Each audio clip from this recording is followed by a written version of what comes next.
교회와 카페와 같이 여러 사람이 이용하는 시설에서 집단 감염이 동시다발적으로 확산하고 있습니다. 방역당국은 이번 감염이 전파력이나 감염 속도 측면에서 지난 2월 대구 경북 중심으로 번졌던 신천지발 확산 때보다 더 심각하다고 보고 있습니다. 김다현 기자의 보도입니다.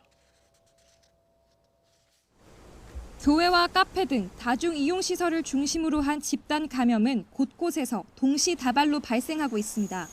지난 11일 첫 확진자가 나온 경기도 용인의 우리제일교회는 엿새 만에 관련 확진자가 130명을 넘어섰습니다.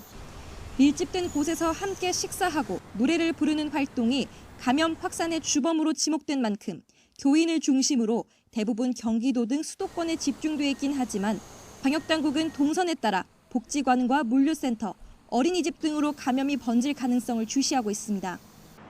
지난 12일 첫 감염 사례가 나온 경기도 파주의 스타벅스 관련 확진자는 40여 명으로 늘었습니다. 확진자의 절반 이상이 방문객인데 당시 대부분 음료를 마시고 있어 마스크를 착용하지 않았던 것으로 파악됐습니다. 한정된 공간, 밀폐된 공간에서 어떤 장시간 동안, 수시간 동안 체류하면서 배출됐었던 그 바이러스들이 전파되었을 가능성이 있을 것이다 이렇게 보고 있고. 방역당국은 지역사회로 확산하는 감염 양상을 위기, 즉 대유행의 초기 단계로 판단하고 있습니다. 무증상, 경증 감염자가 산발적으로 여러 곳에서 동시다발로 생기고 있고 감염 경로를 알 수 없는 깜깜이 사례가 늘고 있다는 점에서 지난 2월 대구, 경북, 신천지 때보다 위험하다고도 보고 있습니다. 코로나 감염의 위험이 고위험 시설에만 국한되지 않고 우리가 일상에서 매일 접하는 식당, 카페, 주점, 시장 등 어디서든 누구라도 코로나 감염에 노출될 위험이 매우 커진 상황입니다.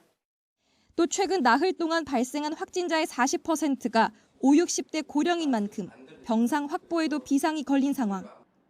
방역당국은 지금의 흐름을 잡지 못한다면 확진자 규모가 눈덩이처럼 불어날 수 있다며 의료 시스템이 무너지는 최악의 상황을 걱정하고 있습니다.